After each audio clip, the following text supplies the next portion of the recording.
ayos pa siyang kumarga. Siguro pag nag 90 to, abuti ng 4 minutes. 4 minutes mahigit.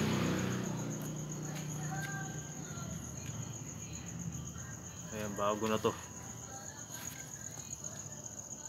Pressure gauge, bago na.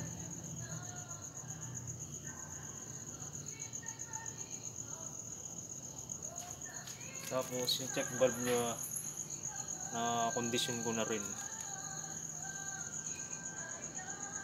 Itong pressure switch na to, gumagana pa naman. Pero ano binilang ko na ng bago, inorderan ko na ng bago sa Shopee. Bali yun na lang hinihintay. Tsaka air filter.